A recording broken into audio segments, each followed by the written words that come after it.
हाथी बना जंगल का राजा, एक साहस और दया की कहानी। घना हरा भरा जंगल अपनी ही दुनिया था। पत्तों की सरसराहट, पक्षियों की चहचहाहट और जानवरों की हलचल से भरा हुआ। उसी जंगल में एक विशाल शांत स्वभाव का हाथी रहता था, जिसका नाम था गजेंद्र। वह अपनी शक्ति और विशाल कद के बावजूद बहुत दयालु था। जंगल के सारे जानवर उसे सम्मान देते थे, लेकिन वह कभी भी किसी पर हुकूमत नहीं करता था।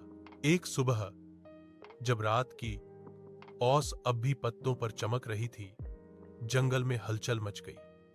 इंसानों के गांव से एक छोटा सा 5 साल का बच्चा, जिसका नाम मोहन था, जंगल में भटक आया था। वह खेलते खेलते रास्ता भटक गया और गहरे जंगल तक पहुंच गया। जैसे जैसे सूरज ऊपर चढ़ रहा था, मोहन डर से कांपने लगा।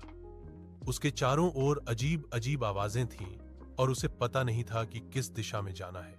उधर जंगल के जानवरों ने इंसानी बच्चे की गंध महसूस कर ली थी। कुछ जानवर उत्सुक थे, कुछ डर रहे थे और कुछ उसे आसान शिकार समझ बैठे थे। खासकर जंगल का निर्दयी और घमंडी खूंखार शेर दुर्जन। उसके कानों तक जैसे ही यह बात पहुंची कि एक मासूम बच्चा जंगल में खो गया है, उसके मन में दुष्ट मुस्कान फैल गई। आज तो बढ़िया शिकार मिलेगा, उसने गुर्राते हुए कहा। लेकिन किस्मत मोहन के साथ थी और साथ था गजेंद्र का दयालु हृदय। गजेंद्र झील की ओर जा रहा था जब उसने किसी बच्चे के रोने की धीमी आवाज सुनी। वह रुक गया, कान खड़े किए और ध्यान से सुना।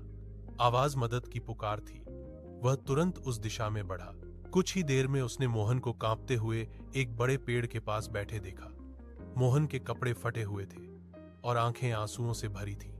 गजेंद्र ने धीरे से अपनी सूंड बढ़ाई ताकि बच्चा डर न जाए। मोहन पहले तो सहमा, फिर समझ गया